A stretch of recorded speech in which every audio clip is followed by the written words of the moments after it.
Reinhard Heydrich nasceu em 7 de março de 1904 e é lembrado como um dos mais temidos e eficazes oficiais das SS na Alemanha nazista. Sua relação com Adolf Hitler foi complexa e marcada pela ambição, lealdade e, sobretudo, pelo terror. Desde sua ascensão no regime nazista, Heydrich se destacou por sua capacidade de implementar políticas brutais e por sua proximidade aos círculos mais altos do poder, o que eventualmente o transformou em um potencial candidato para suceder Hitler. Ele se juntou às SS em 1931, sob a direção de Heinrich Himmler, que rapidamente reconheceu seu talento para a organização e a repressão. 3 anos mais tarde, Heydrich foi nomeado chefe da Gestapo, onde supervisionou a eliminação de opositores políticos e a consolidação do poder das SS. Seu papel na criação do serviço de inteligência das SS o posicionou como um jogador-chave na estrutura de segurança do Terceiro Reich. À medida que a Segunda Guerra Mundial avançava, Heydrich se tornou diretor do Escritório Principal de Segurança do Reich, onde desempenhou um papel fundamental na implementação da solução final para o problema judeu. Um plano que resultou no genocídio de milhões de pessoas. A relação entre Hitler e Heydrich era de admiração mútua e dependência. Hitler precisava de homens como Heydrich para realizar sua visão do Terceiro Reich, e Heydrich, por sua vez, se beneficiava da proximidade com o líder. Heydrich, o homem frio e calculista, tinha uma relação quase simbiótica com Hitler. Dizia-se que Hitler via nele uma extensão de si mesmo, alguém em quem podia confiar cegamente para realizar as tarefas mais horríveis, sem um pingo de dúvida ou remorso. Heydrich também era considerado por muitos como um possível sucessor de Hitler, devido à sua habilidade em lidar com a intrincada burocracia do regime e à sua disposição para executar as políticas mais extremas. Hitler, que valorizava a lealdade e a competência, sentia-se atraído pela imagem de Heydrich como um líder forte e decidido. Muitas vezes se dizia que Heydrich possuía uma mente brilhante e uma capacidade excepcional para a organização e o planejamento, o que o destacava entre seus contemporâneos. Não eram poucos os que temiam que, se tivesse vivido mais tempo, Heydrich poderia ter chegado a desafiar a própria autoridade de Hitler. Em particular, Hermann Göring e Heinrich Himmler desconfiavam de Reinhard Heydrich por razões que se entrelaçavam com a dinâmica de poder e suas ambições pessoais. Foi essa ambição que gerou receios entre os outros 2 hierarcas do regime, que viam Heydrich como um possível rival. Göring, como ministro da aviação e criador da Gestapo, mantinha um controle significativo sobre a polícia secreta. Embora inicialmente tenha apoiado Heydrich, seu crescente poder e a proximidade com Himmler começaram a preocupá-lo. Göring temia que Heydrich pudesse usar sua influência para minar sua autoridade, especialmente em um contexto em que a liderança nazista estava marcada por lutas internas. Por sua vez, Himmler, embora colaborador próximo de Heydrich, também experimentou tensões. Ele precisava de Heydrich para executar seus planos de expansão das SS, mas, ao mesmo tempo, a capacidade de Heydrich para agir de forma autônoma e sua ambição pessoal geravam desconfiança. Himmler estava ciente de que Heydrich poderia ser visto como uma ameaça à sua própria posição como chefe das SS, o que o levou a manter uma relação de respeito, mas também de cautela em relação a ele. Em setembro de 1941, Hitler nomeou Heydrich protetor do Reich em funções na Boêmia e Morávia, um cargo que lhe conferiu amplos poderes para reprimir a resistência no território tcheco. Naturalmente, sua administração baseou-se no medo e na violência, consolidando sua reputação como o carniceiro de Praga. Em meados de 1942, Heydrich foi vítima de um atentado em Praga, onde ficou gravemente ferido. Apesar de Hitler amaldiçoar a má sorte de Heydrich e seu costume de viajar em um veículo conversível, sua morte poucos dias depois deixou um vazio na estrutura de poder do Terceiro Reich. O próprio Führer, no funeral de seu colaborador, o descreveu como um dos melhores nacional-socialistas, um dos mais ferrenhos defensores do conceito do Reich alemão e um dos maiores inimigos de todos os inimigos deste Reich. Nesse mesmo dia, Hitler concedeu-lhe a Ordem Alemã, a mais alta distinção do regime. A máquina de repressão. Como Heydrich unificou a Gestapo e a Kriminalpolizei. Reinhard Heydrich se tornou o arquiteto do terror nazista após a unificação da Gestapo e da Kriminalpolizei. A consolidação desses corpos policiais em uma única organização sob seu comando foi um movimento estratégico crucial que fortaleceu enormemente a capacidade do regime para a repressão interna. Tudo começou em janeiro de 1933, quando Adolf Hitler ascendeu ao poder e os nazistas começaram a estabelecer um estado policial. Em abril daquele ano, Heinrich Himmler foi designado chefe da polícia política da Baviera e Heydrich, com sua ambição desmedida, foi colocado à frente da Gestapo prussiana para 1934. A Gestapo, no início, focou-se em sufocar a dissidência política, perseguindo comunistas, socialistas e outros inimigos percebidos do Estado. No dia 17 de junho de 1936, um dia marcado na história com cinismo, Himmler foi nomeado chefe da polícia alemã. Sob sua liderança, as forças policiais foram reorganizadas em dois ramos, a Ordnungspolizei e a Sicherheitspolizei. Esta última, a joia da coroa, integrava a Gestapo e a Kriminalpolizei. Heydrich foi designado chefe da recém-formada Sicherheitspolizei. Com o início da Segunda Guerra Mundial em setembro de 1939, o poder de Heydrich não fez senão se expandir.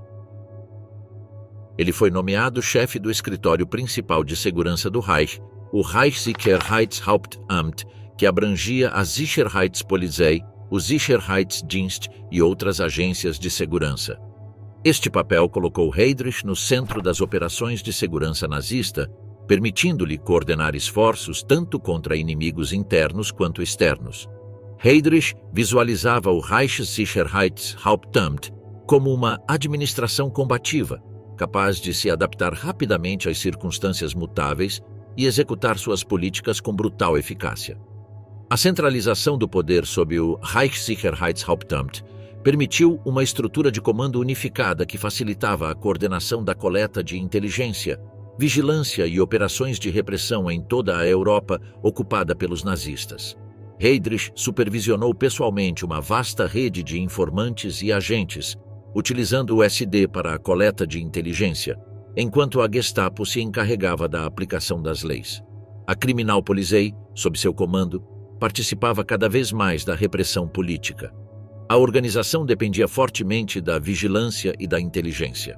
O SD mantinha extensos arquivos sobre indivíduos, monitorando a opinião pública e a dissidência. Essa rede de inteligência permitia AOS nazistas atacar preventivamente possíveis ameaças. Batidas policiais, interrogatórios e prisões tornaram-se algo cotidiano, muitas vezes baseados em meras suspeitas ou denúncias. O terror era a ferramenta principal para manter o controle.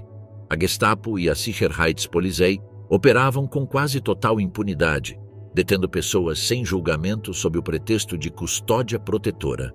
Essa prática lhes permitia prender qualquer pessoa considerada uma ameaça, incluindo dissidentes políticos, judeus e outros grupos marginalizados. Os métodos de interrogatório da Gestapo eram brutais e incluíam tortura. Os detidos frequentemente enfrentavam abusos físicos para extrair confissões ou informações.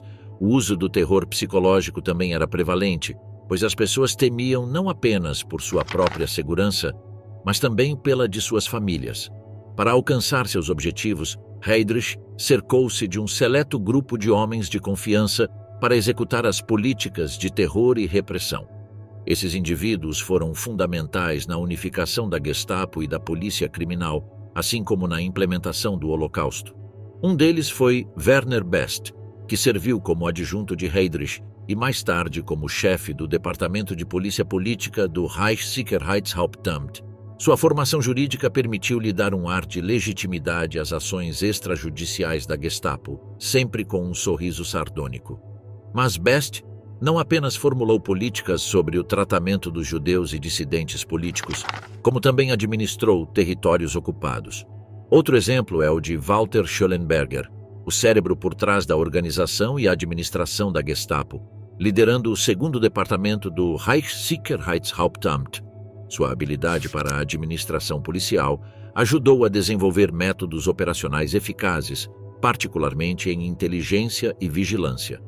Schollenberger era tão leal a Heydrich quanto um cão a seu dono. Franz, por outro lado, coliderou os Einsatzgruppen, aquelas encantadoras unidades móveis de extermínio responsáveis por fuzilamentos em massa em territórios ocupados. Six era o ideólogo perfeito, sempre disposto a executar as ordens de Heydrich sem questionamentos, exterminando judeus e qualquer outro grupo indesejável com uma eficiência quase admirável. Lina Heydrich, o rosto oculto da família ariana nazista, nascida como Lina Mathilde von Osten em 14 de junho de 1911, essa mulher se tornaria a esposa de Reinhard Heydrich desde dezembro de 1931. Essa união marcou o início de uma família que encarnaria os ideais da família ariana, promovidos devotamente pelo regime nazista. Lina, filha de um aristocrata alemão menor, juntou-se ao Partido Nazista em 1929, influenciada por seu irmão Hans, membro ativo da Sturmabteilung.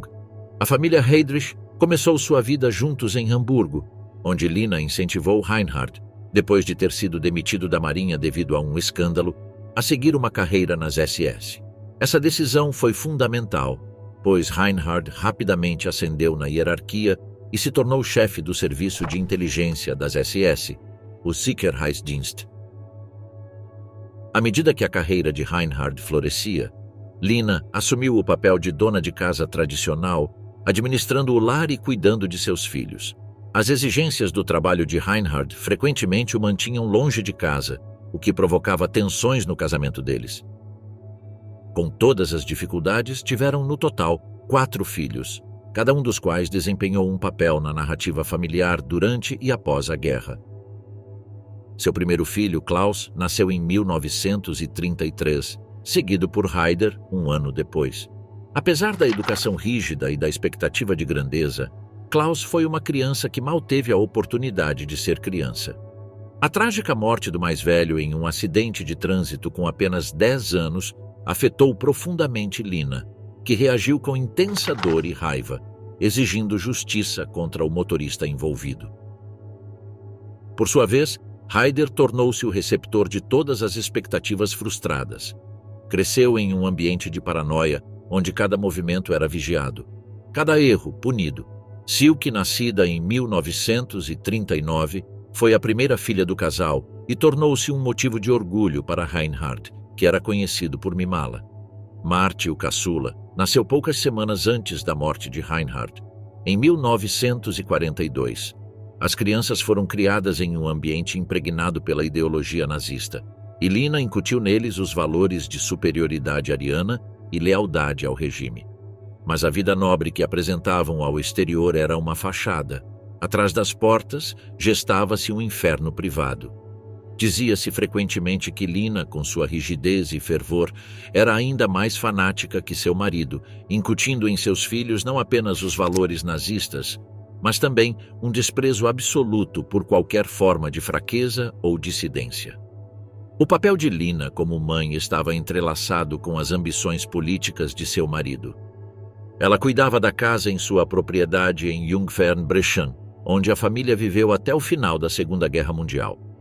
Relatórios indicam que ela mantinha um lar estrito, além de supervisionar os trabalhos forçados, uma prática que se alinhava com a exploração dos povos conquistados pelo regime nazista. Testemunhas ecoavam como ela abusava fisicamente desses trabalhadores. O estilo de vida da família caracterizou-se pelos privilégios concedidos pela posição de Reinhard. Eles desfrutavam de uma vida doméstica confortável, que incluía atividades de lazer como equitação e croquet, refletindo os ideais burgueses da época. Os esforços de Lina para defender a imagem de uma família ariana ideal eram evidentes em suas aparições públicas e na forma como apresentava seus filhos.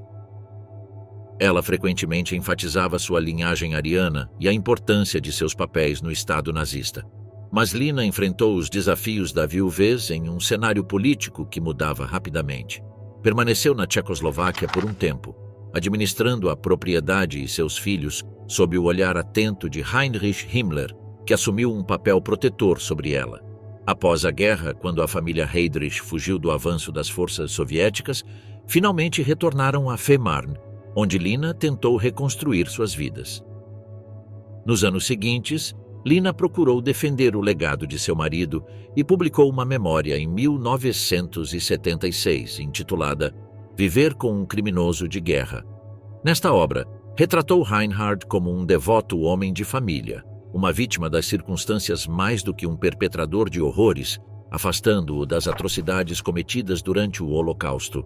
Sua narrativa tinha como objetivo defender os ideais da família ariana, apesar das evidências esmagadoras do papel de seu marido nos crimes do regime nazista. Einsatzgruppen, a história dos grupos móveis de morte nazista. O açougueiro de Praga desempenhou um papel crucial na criação e direção dos Einsatzgruppen durante a Segunda Guerra Mundial. Esses grupos móveis de assassinato, formados principalmente por pessoal das SS e da polícia, foram responsáveis pela eliminação sistemática de civis considerados inimigos da Alemanha nazista nos territórios ocupados da União Soviética. Os Einsatzgruppen originaram-se no Einsatzkommando ad hoc, criado por Heydrich, para assegurar edifícios e documentos do governo após o Anschluss na Áustria em março de 1938. Inicialmente parte da Sicherheitspolizei, duas unidades dos Einsatzgruppen foram estacionadas nos Sudetos em outubro daquele ano. Quando a ação militar se mostrou desnecessária devido ao Acordo de Munique, os Einsatzgruppen foram designados para confiscar documentos governamentais e policiais, assegurar edifícios do governo, interrogar altos funcionários públicos e prender até 10.000 comunistas tchecos e cidadãos alemães. Desde setembro de 1939, o escritório principal de segurança do Reich tinha o comando geral dos Einsatzgruppen. Como parte da campanha para eliminar os chamados elementos indesejáveis da população alemã, de setembro a dezembro daquele ano, os Einsatzgruppen participaram da Aktion T4, o programa de eutanásia nazista. Em resposta ao plano de Adolf Hitler de invadir a Polônia em 1º de setembro, Heydrich organizou 4 Einsatzgruppen para acompanhar o exército alemão. Esses grupos foram responsáveis pela Intelligenzaktion e pela Operação Tannenberg, nas quais milhares de poloneses, incluindo intelectuais, padres, professores e membros da nobreza, foram assassinados. Disse que as vítimas foram baleadas enquanto tentavam escapar. Quase um ano e meio depois, Heydrich transmitiu verbalmente a ordem de matar os judeus soviéticos à escola SIPO-NCO em Prech, onde os comandantes dos reorganizados Einsatzgruppen estavam sendo treinados para a Operação Barbarossa. Na primavera de 1941, Heydrich e o primeiro intendente da Wehrmacht Heer, general Eduard Wagner, concluíram com sucesso as negociações de cooperação entre os Einsatzgruppen e o exército alemão para permitir a implementação das tarefas especiais. Após o acordo de Heydrich Wagner em 28 de abril daquele mesmo ano, o marechal de campo Walter von Brauchitsch ordenou que, quando a Operação Barbarossa começasse, todos os comandantes do exército alemão identificassem e registrassem imediatamente todos os judeus nas áreas ocupadas da União Soviética e cooperassem plenamente com os Einsatzgruppen. De acordo com a tentativa alemã de conduzir uma guerra ideológica de aniquilação na União Soviética, Heydrich, como líder do Reichssicherheitshauptamt, ordenou AOS comandantes dos Einsatzgruppen que matassem sistematicamente os civis considerados inimigos da Alemanha nazista. Os alvos desses assassinatos incluíam civis judeus, ciganos romanes, oficiais do Partido Comunista Soviético e qualquer outra pessoa considerada politicamente ou racialmente perigosa. À medida que o exército alemão avançava em território soviético, os Einsatzgruppen seguiam as tropas e realizavam operações de massacre. Inicialmente, o pessoal dos Einsatzgruppen, assistido por auxiliares de polícia recrutados localmente e outras unidades das SS e da polícia alemã, atirava principalmente em homens judeus. No final de julho de 1941, após o envio de unidades com mais pessoal das SS e da polícia para a União Soviética ocupada, Essas unidades, incluindo os Einsatzgruppen, começaram a exterminar comunidades judaicas inteiras, sem discriminar entre homens, mulheres e crianças. 4 Einsatzgruppen, do tamanho de um batalhão, e vários batalhões de polícia foram implantados pela União Soviética. O Einsatzgruppe A avançou da Prússia Oriental através da Lituânia, Letônia e Estônia em direção a Leningrado. Seus integrantes massacraram judeus em Kovno, Riga e Vilna. O Einsatzgruppe B partiu de Varsóvia, na Polônia ocupada, e se moveu em direção à Bielorrússia e Smolensk. O Einsatzgruppe C avançou de Cracóvia através da Ucrânia Ocidental até Kiev. O Einsatzgruppe D moveu-se da Romênia através de Odessa até o Cáucaso. No total, os Einsatzgruppen e outras unidades policiais assassinaram aproximadamente 1 milhão de judeus na União Soviética durante aqueles 2 anos, desde 1941. Heydrich desempenhou um papel crucial na criação, organização e direção desses grupos de assassinato em massa, contribuindo significativamente para o Holocausto. Sob sua direção, os Einsatzgruppen não apenas se tornaram máquinas de assassinato eficientes, mas também simbolizaram a aplicação mais extrema da ideologia nazista. Heydrich não deixava nada ao acaso. Cada detalhe das operações dos Einsatzgruppen foi meticulosamente planejado e executado com precisão letal. Os relatórios detalhados enviados a Berlim registravam o número de mortos, as localidades dos massacres e as razões por trás de cada assassinato. Os homens sob seu comando não eram meros soldados, eram selecionados cuidadosamente para serem instrumentos de sua vontade, cada um uma extensão de seu ódio e desejo de pureza racial. Esses homens, endurecidos e impiedosos, não precisavam de incentivos. Sua fé cega na ideologia nazista e sua obediência inquestionável a Heydrich eram suficientes. As operações dos Einsatzgruppen tiveram um impacto devastador nas comunidades judaicas da União Soviética. Aldeia após aldeia, as populações foram aniquiladas e os poucos sobreviventes enfrentaram uma vida de constante medo e perseguição. As técnicas variavam, mas o resultado era sempre o mesmo: a eliminação sistemática de grandes grupos de pessoas. Os fuzilamentos em massa eram a tática mais comum, mas também se empregavam métodos mais eficientes, como o uso de caminhões de gás, onde as vítimas eram asfixiadas enquanto eram transportadas para locais remotos para serem enterradas. As fossas comuns, onde milhares de homens, mulheres e crianças jaziam enterrados, tornaram-se testemunhas mudas da brutalidade da guerra. Heydrich supervisionava pessoalmente as operações, assegurando-se de que não houvesse desvios de seu objetivo final: a completa eliminação de qualquer resistência à dominação nazista. Destruição sob a lua.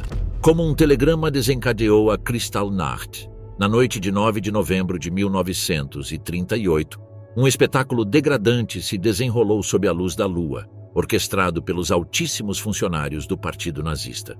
O próprio Reinhard Heydrich, chefe da Polícia de Segurança, pavoneava-se em seu papel de sinistro titereiro, assegurando-se de que tudo saísse conforme o previsto. A faísca que acendeu o pavio foi o assassinato de Ernst von Rath, um funcionário da embaixada alemã em Paris, às mãos de um jovem judeu polonês, Herschel Greenspan. O pobre Greenspan, desesperado pela recente expulsão de sua família e de milhares de outros judeus poloneses da Alemanha, decidiu fazer algo drástico. Colocou-se diante de von Rath e atirou.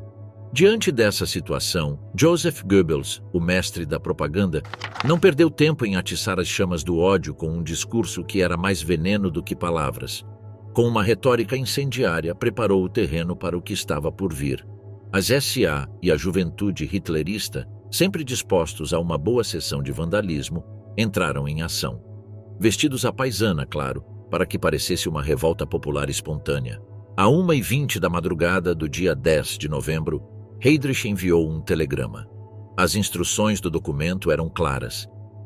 Dizia textualmente, entre outras coisas: só podem ser realizadas ações que não coloquem em risco a vida ou a propriedade dos alemães. Por exemplo, queimar sinagogas apenas quando não houver ameaça de incêndio nas redondezas.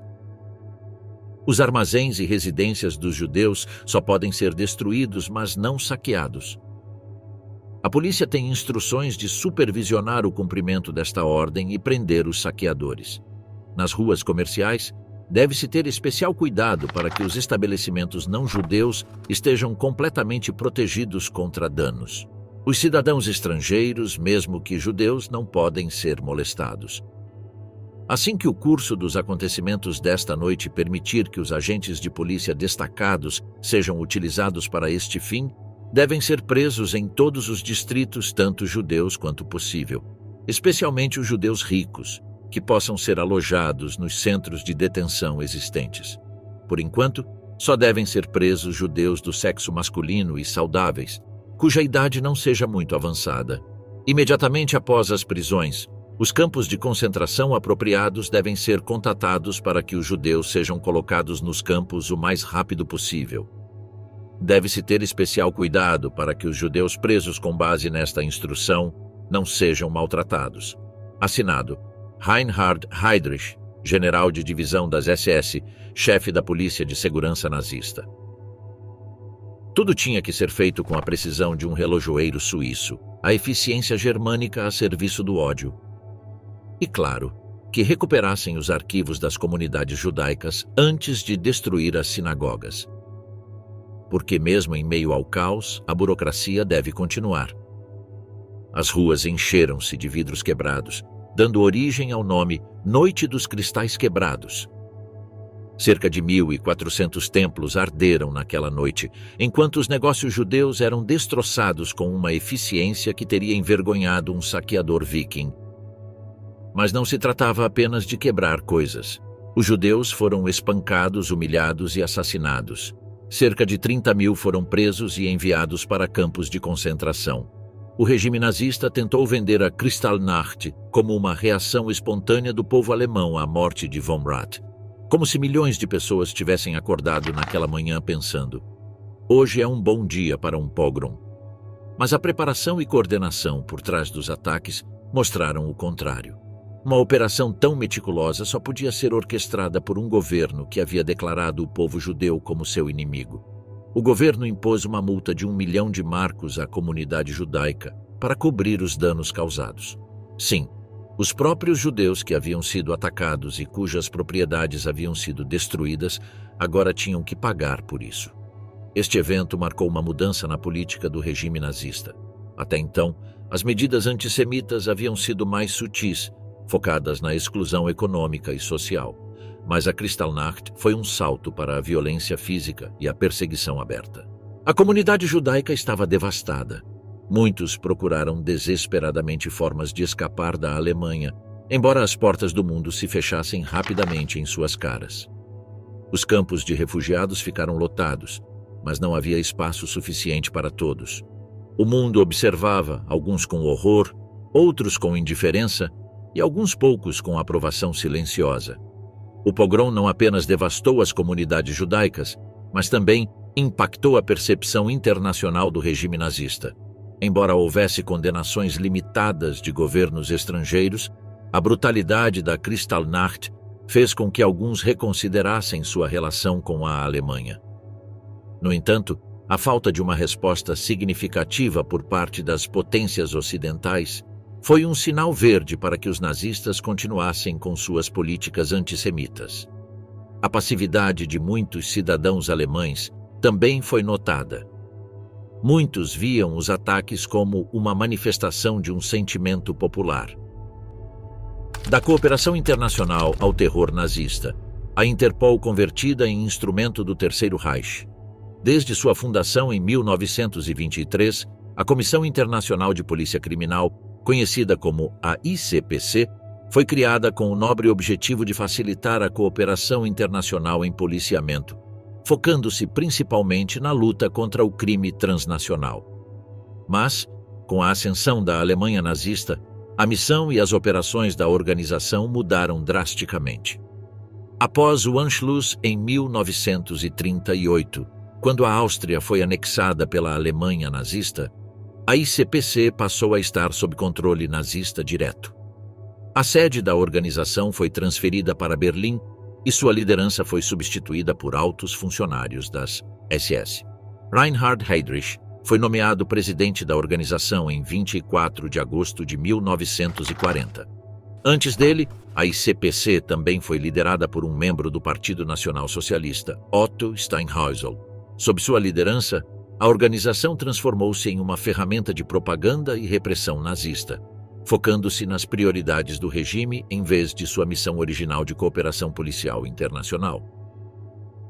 Com ele à frente, a ICPC foi integrada ao quadro mais amplo do Reichssicherheitshauptamt, que ele também dirigia. Essa integração permitiu uma estrutura de comando mais centralizada e eficiente, onde a ICPC pôde coordenar-se estreitamente com a Gestapo e outras agências de segurança nazistas. A gestão de Heydrich transformou a ICPC em uma organização que apoiava os objetivos do regime nazista. O foco mudou de combater o crime internacional para identificar e perseguir opositores políticos, judeus e outros grupos marginalizados. Com isso, facilitou-se o intercâmbio de informações sobre esses grupos entre os Estados-membros, tornando-se efetivamente um instrumento de terror estatal patrocinado pelo regime, agora em escala internacional. Em primeiro lugar, a colaboração internacional incluiu o intercâmbio de informações. A ICPC tornou-se um canal para compartilhar inteligência sobre dissidentes políticos e atividades criminosas que coincidiam com os interesses nazistas. A organização forneceu aos Estados-membros informações sobre indivíduos considerados indesejáveis pelo regime. Em segundo lugar, propiciou a coordenação de prisões.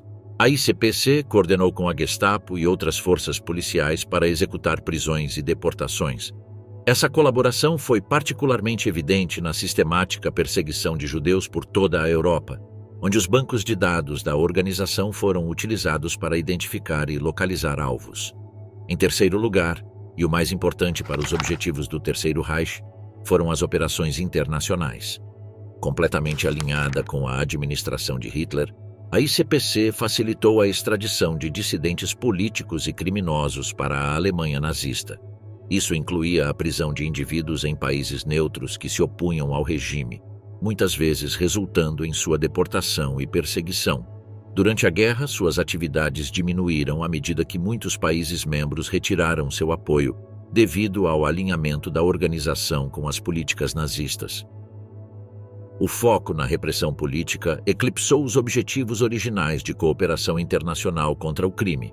No final da guerra, a ICPC havia se tornado em grande parte ineficaz como órgão de aplicação da lei, servindo principalmente aos interesses do regime nazista.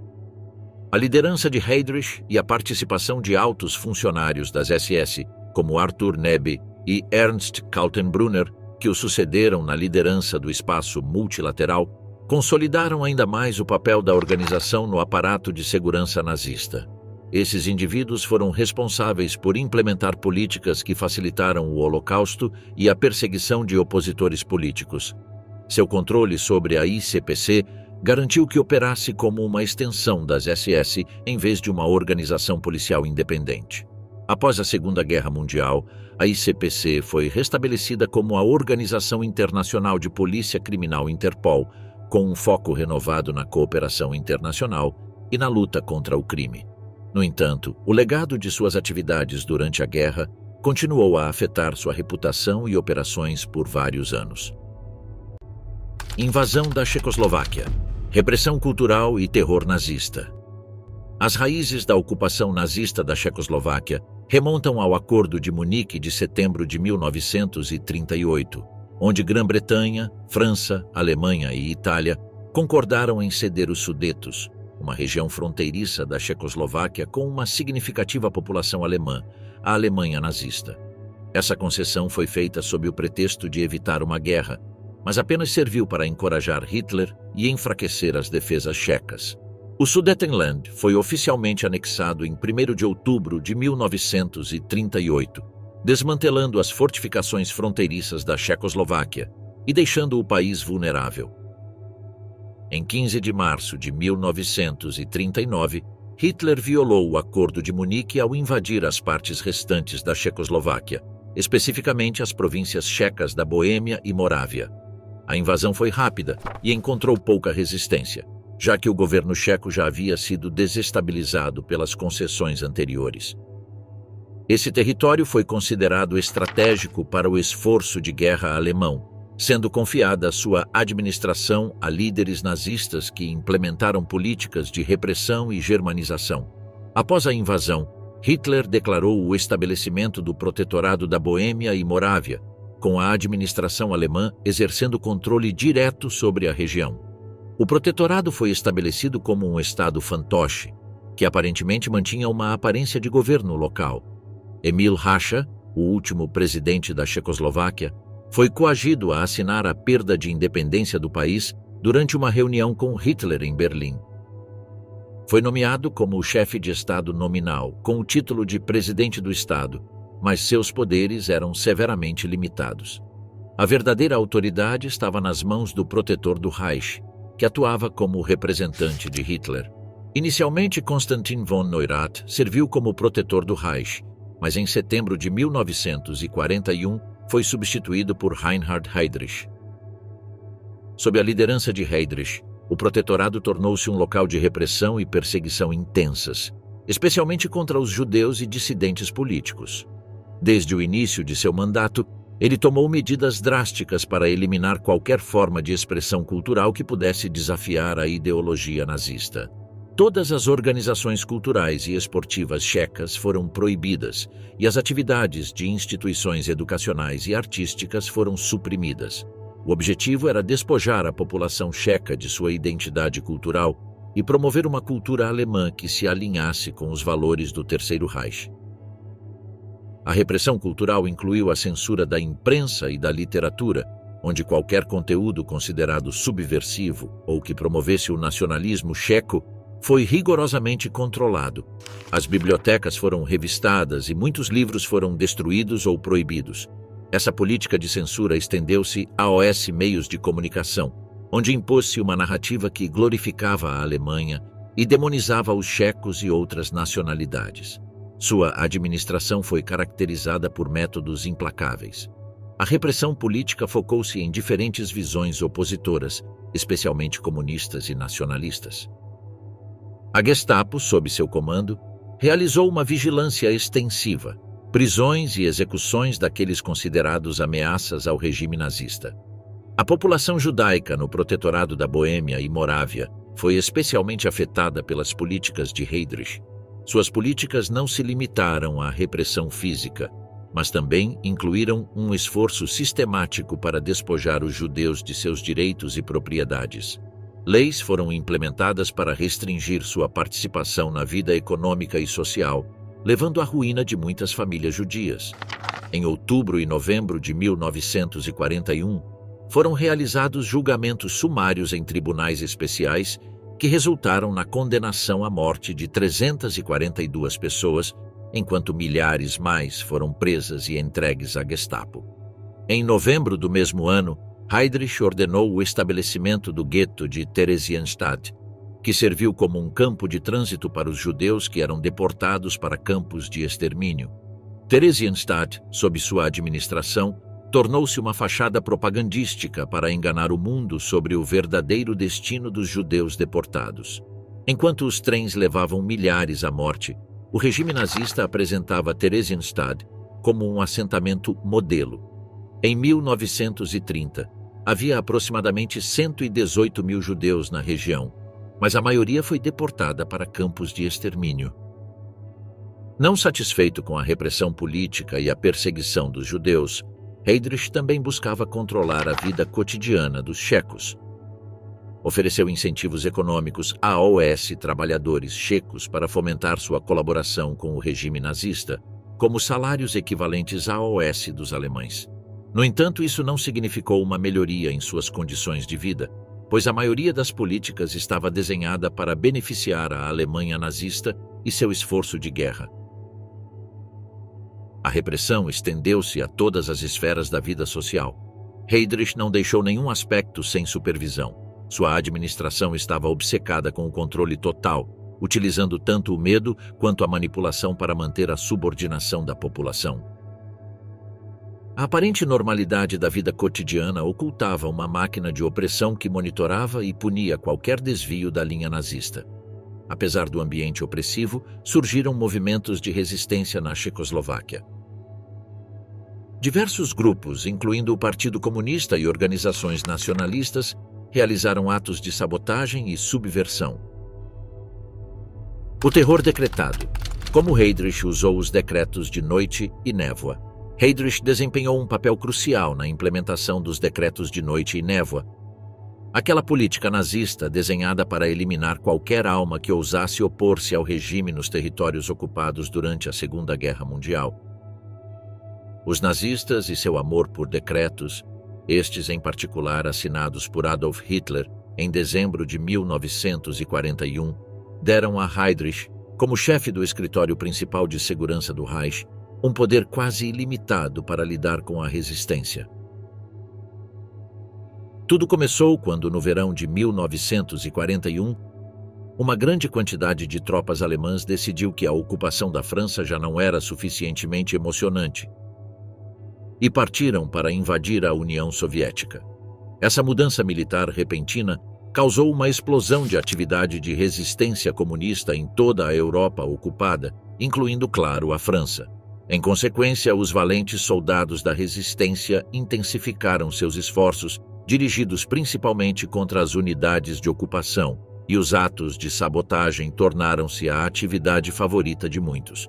As linhas de comunicação alemãs começaram a desmoronar-se graças a esses intrépidos sabotadores. A contra-inteligência alemã redobrou seus esforços e capturou uma grande quantidade de membros da resistência e sabotadores. Mas isso significou mais julgamentos por tribunais militares já sobrecarregados. Hitler, ao ver a situação, pensou que o sistema de justiça militar era um incômodo desnecessário e demasiado brando. Decidiu que era hora de deixar de brincar de justiça e passar para a intimidação pura e dura. O marechal de campo Wilhelm Keitel objetou que não era prático condenar à morte todos os resistentes potenciais. Além disso, disse, os tribunais militares se recusariam a cooperar. Mas em dezembro daquele mesmo ano, Hitler assinou os decretos de noite e névoa, concedendo a Heydrich e ao Reichssicherheitshauptamt amplos poderes para lidar com a resistência nos territórios ocupados. O decreto substituiu a política anterior de longas penas de prisão, reeducação e tomada de reféns. Agora as autoridades alemãs podiam sequestrar aqueles que colocassem em perigo a segurança alemã durante a noite, assegurando-se de que desaparecessem sem deixar rastros. Nesse ponto, para o governo nacional-socialista, prender e matar pessoas em segredo era um ato de justiça. Sob a direção de Heydrich, o Reichssicherheitshauptamt implementou esses decretos de maneira sistemática. Os suspeitos eram presos no meio da noite, transportados para campos de concentração e torturados para obter qualquer informação sobre a resistência. E claro, muitos prisioneiros simplesmente desapareciam sem deixar rastros. A eficiência nazista em sua máxima expressão. As autoridades aplicaram esse decreto principalmente na Europa Ocidental ocupada: Bélgica, França, Luxemburgo, Noruega, Dinamarca e os Países Baixos. Heydrich também ordenou que os prisioneiros fossem transferidos para a Alemanha, onde eram julgados por tribunais especiais. Esses julgamentos, se é que podem ser chamados assim, eram meros formalismos. A maioria dos acusados era condenada à morte ou a longas penas de prisão. Aqueles que não eram condenados à morte e que conseguiam cumprir suas penas eram enviados diretamente para campos de concentração, geralmente para Grossrosen e Natzweiler-Struthof. Lá, vestiam jaquetas marcadas com o acrônimo NN para identificar sua condição especial de prisioneiros de Nacht und Nebel. Os decretos de noite e névoa tiveram um impacto devastador na resistência nos territórios ocupados. O medo de desaparecer e ser torturado dissuadiu muitos de participar em atividades de oposição. Sob seu comando, o Reichssicherheitshauptamt também utilizou os decretos para eliminar os judeus dos territórios ocupados. Muitos prisioneiros judeus foram deportados para campos de extermínio, onde, como era de se esperar, foram assassinados. A implementação dos decretos de noite e névoa não passou despercebida na cena internacional. Em 1942, O governo dos Países Baixos protestou contra o tratamento dado aos prisioneiros holandeses sob esses decretos, mas, como era de se esperar, a falta de uma resposta contundente por parte das potências aliadas apenas encorajou Heydrich e o regime nazista a continuar com suas políticas de terror. O Holocausto burocratizado. Como Wannsee formalizou o genocídio. No dia 20 de janeiro de 1942, em uma vila junto ao lago Wannsee, em Berlim, realizou-se uma reunião que, sem dúvida, se tornou um evento devastador para milhões. Foi a Conferência de Wannsee, uma amostra palpável da burocracia assassina que Reinhard Heydrich e seus cúmplices manejavam com a precisão de uma máquina de vender morte. Este evento não foi o gênesis da política de extermínio. Em vez disso, foi a formalização de uma barbárie que já estava em andamento, um carnaval macabro de delegados da morte. Heydrich, com seu ar de superioridade, encarregou-se de abrir o evento. A incongruência do local com a agenda que seria tratada era mais que evidente. O evento reuniu 15 altos funcionários do regime nazista, cada um com seu próprio toque de crueldade calculada, para coordenar a implementação da solução final. Com uma frieza que faria um iceberg parecer mais quente que o sol, Heydrich, o segundo no comando das SS, apresentou um discurso que equivalia a uma receita para a aniquilação em massa. Afirmou que a eliminação dos judeus não era apenas necessária, mas inevitável, como se estivesse falando em podar um jardim em vez de exterminar toda uma raça. Desde o início da guerra, e especialmente após a invasão da União Soviética em junho de 1941, os Einsatzgruppen haviam estado fazendo sua parte para limpar os territórios ocupados, cumprindo seu papel de carrascos itinerantes.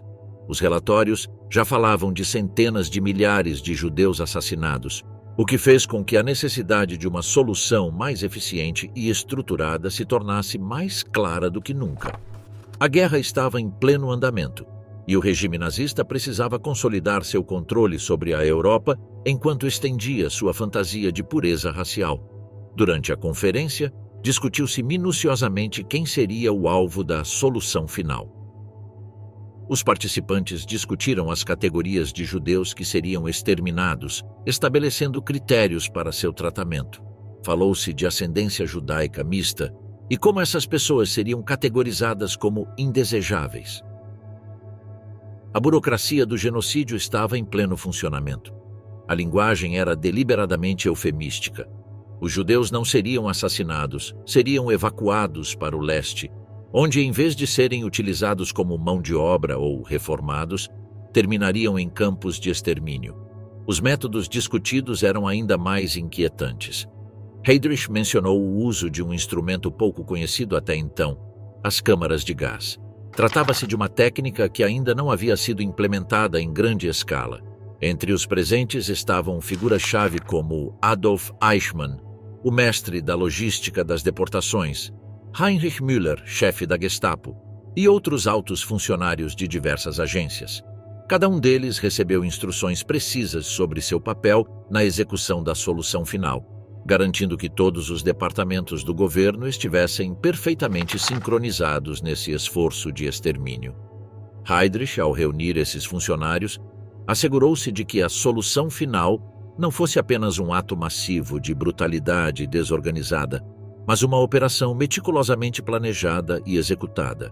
O mais aterrador da conferência não foi a discussão em si, mas o fato de que não houve uma única voz de oposição.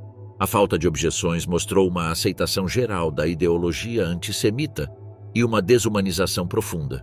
Os judeus não eram vistos como seres humanos, mas como um obstáculo que devia ser eliminado com a mesma indiferença que alguém usaria para se desfazer de sapatos velhos. Uma vez concluída a conferência, passou-se à implementação dos planos discutidos. As decisões tornaram-se ações e milhares de judeus foram deportados de guetos em toda a Europa para campos de extermínio na Polônia, como Auschwitz, Treblinka e Sobibor. A Conferência de Wannsee formalizou o genocídio em grande escala e estabeleceu um quadro administrativo tão eficiente que poderia ter sido o orgulho de qualquer empresa multinacional. Os relatórios enviados a Berlim registravam com grande nível de detalhe o número de mortos, as localidades dos massacres e as razões por trás de cada assassinato. Esses documentos também refletiam a mentalidade burocrática com a qual Heydrich abordava a solução para o problema dos inimigos do Reich. O impacto da Conferência de Wannsee nas comunidades judaicas da Europa foi devastador. Aldeia após aldeia foi arrasada, as populações eliminadas com uma rapidez que superava qualquer pesadelo. Os poucos sobreviventes viveram em um estado de constante medo e perseguição, com a realidade da solução final tornando-se uma sombra onipresente sobre suas vidas. Operação Anthropoid, a morte de Heydrich e a vingança nazista. Reinhard Heydrich, um nazista que parecia imbatível, encontrou seu destino em 27 de maio de 1942, em Praga, Checoslováquia. Com a chegada de Jan Kubis e Josef Gabčík no final de 1941, teve início a Operação Anthropoid. Eles se instalaram em Praga de forma clandestina. Nos primeiros meses, aproveitaram para entrar em contato com a resistência e planejaram o atentado. Em sua investigação, descobriram que Heydrich se movia despreocupadamente por toda a região. Ele vivia em um grande castelo e todas as manhãs fazia o mesmo caminho na mesma hora. Após poucos dias de estudo e graças à previsibilidade dos movimentos do nazista, descobriram que aquela curva no caminho, que obrigava o motorista a diminuir a velocidade, era ideal para tentar matá-lo. Praga, 27 de maio de 1942. Domingo de manhã. Um sol suave bate no asfalto. Na rua há algum movimento. Passam carros, pessoas caminhando, os bondes começam a encher. 3 homens tentam passar despercebidos. Estão alheios ao movimento cotidiano. Estão apenas atentos à chegada de um carro. Mas o carro se atrasa. Nunca tinha acontecido durante os meses anteriores. Será que alguém os delatou? Armados com uma metralhadora Sten e uma granada antitanque modificada, esperaram pacientemente o momento oportuno. Na manhã do ataque, Heydrich viajava despreocupadamente em seu Mercedes 320 cabriolé conversível, acompanhado por seu motorista, o SS Oberscharführer Johannes Klein. Os 3 homens se impacientam, pensam em abortar o plano, até que, à distância, veem o Mercedes-Benz conversível aparecer. Vem rápido, mas isso não importa. Quando se aproximar deles, diminuirá a velocidade. Uma curva muito acentuada o obrigará. Por isso, escolheram se posicionar naquele lugar. O Mercedes é dirigido por um motorista. Na parte de trás, sozinho, viaja Reinhard Heydrich, o Reichsprotektor da Boêmia e Morávia. Seu poder é tanto, sua megalomania é tamanha que ele não acha necessário se proteger. Sente-se inexpugnável. Viaja sem escolta, em um conversível sem blindagem. Mas naquela manhã, ficaria demonstrado que ele era vulnerável. Quando o carro diminui a marcha para fazer a curva, um dos homens se coloca em frente a ele e, brandindo uma arma, aponta para Heydrich. Aperta o gatilho, mas o disparo não sai. A arma está travada. Quem saca a arma então é o nazista, que se levanta e aponta para seu agressor. Mas quando tenta descer do carro, uma detonação o atordoa e o lança para trás. Uma granada erra o alvo, o banco traseiro, mas cai perto da roda direita. O carro se eleva no ar, menos de um segundo, e cai pesadamente. Uma nuvem de fumaça impede que se veja o que está acontecendo. Tudo acontece naqueles instantes de forma imprecisa. Ouvem-se alguns gritos, o estalo dos passos sobre os vidros quebrados. O cheiro de pólvora e de borracha queimada tornam o ambiente mais denso. O motorista corre atrás de um dos agressores. Heydrich também desce do carro com sua arma. Dá alguns passos, cambaleia e cai de costas. Está ferido. Os atacantes saem correndo em busca de refúgio. Fogem acreditando que a missão havia sido um grande fracasso. Viram Heydrich sair caminhando de seu carro e até começar uma perseguição. Tinham desperdiçado a oportunidade de suas vidas. A arma travada, os nervos, a falta de pontaria para acertar o banco traseiro com a granada. Não só não o tinham assassinado, como certamente com seu fracasso, tinham impedido que outros o fizessem depois, porque as medidas de segurança seriam reforçadas. Deviam se esconder porque as represálias seriam imediatas e fatais. Perseguiriam a eles, suas famílias, seus amigos, tentariam destruir a resistência e se vingariam dos cidadãos comuns. Mas Heydrich tinha colapsado ao descer do conversível. Foi levado imediatamente ao hospital, mas não aceitou ser operado por médicos de Praga. Tinha perdido a confiança nos checos. Exigiu que enviassem especialistas de Berlim. Os ferimentos não eram mortais, mas eram graves. O baço tinha estilhaços incrustados, algumas costelas estavam fraturadas e o diafragma estava perfurado. Mas o pior, o que não haviam calculado, foi uma infecção generalizada que lentamente o invadiu. Nos ferimentos encontraram longos pelos. Acreditaram que se tratava de uma arma especial, desenhada para envenenar ou infectar a vítima. Demoraram a determinar que eram crinas de cavalo que funcionavam como o enchimento do estofamento do luxuoso carro. Os ingleses podiam se sentir duplamente orgulhosos do atentado. O tinham financiado e mantinham o segredo sobre a descoberta da penicilina.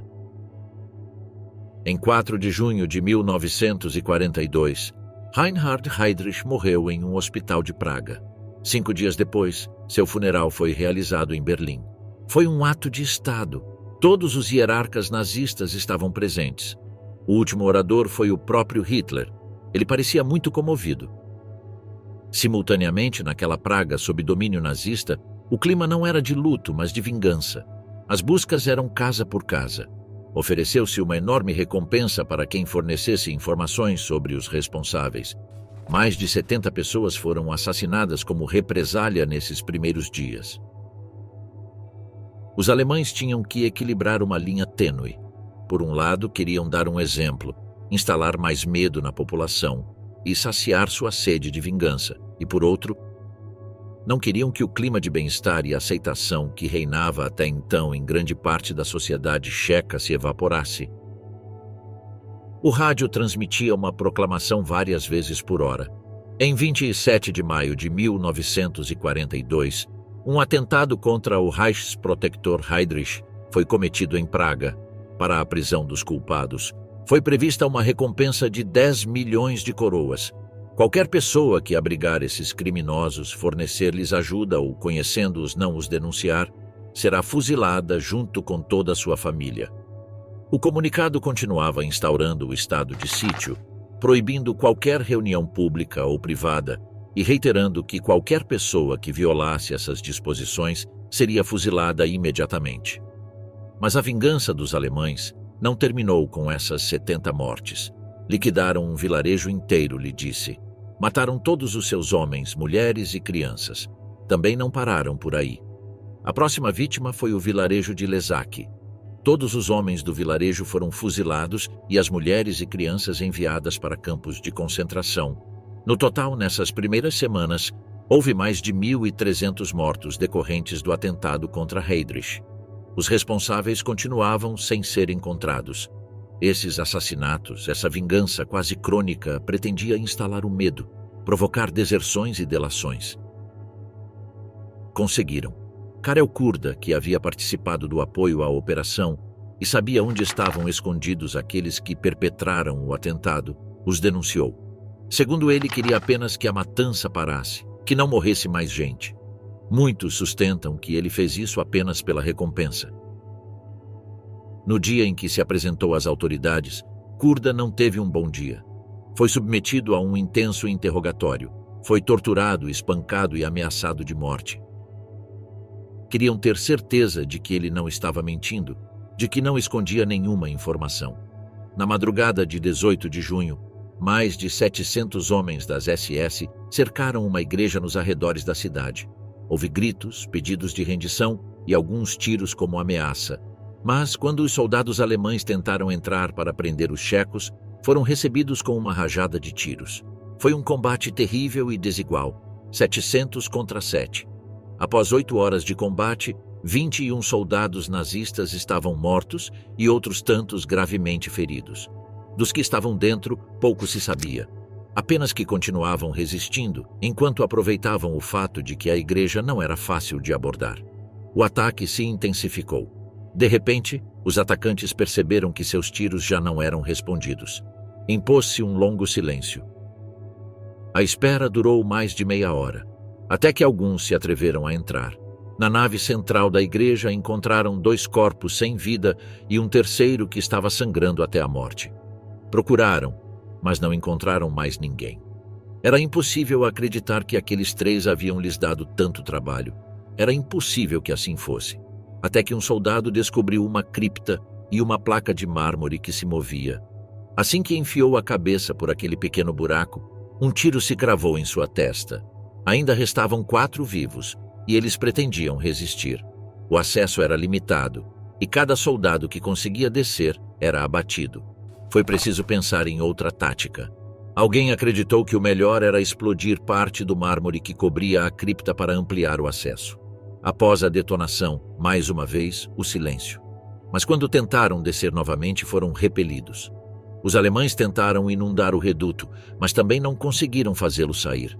Enquanto elaboravam novas formas de acessar o esconderijo, ouviram-se, sucessivamente, 4 disparos que provinham das profundezas da cripta.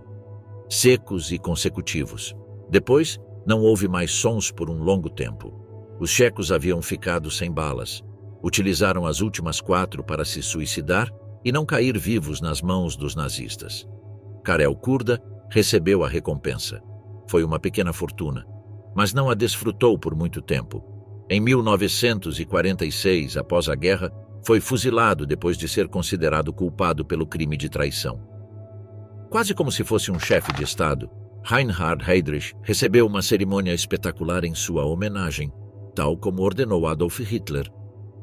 Em primeiro lugar, organizou-se uma manifestação multitudinária em Praga, que reuniu mais de 1,5 milhão de pessoas, antes de seu caixão ser transportado a bordo de um trem com uma guarda de honra das SS, que o acompanhou até a própria chancelaria de Berlim. Por último, foi colocado em um carro funerário que percorreu as ruas da capital ao som da Marcha de Siegfried, composta por Richard Wagner, até ser finalmente enterrado no cemitério de Invalidenfriedhof. Reinhard Heydrich, um dos nazistas mais recalcitrantes, um dos mais ferozes, foi o único hierarca de Hitler que perdeu a vida em um atentado durante a Segunda Guerra Mundial. Depois da guerra, os restos de Heydrich foram transferidos para uma tumba sem nome. Assim como os demais hierarcas nazistas mortos, os aliados não queriam que seus túmulos se tornassem locais de adoração e peregrinação para os fanáticos nazistas que ainda existiam e que surgiram ao longo dos anos.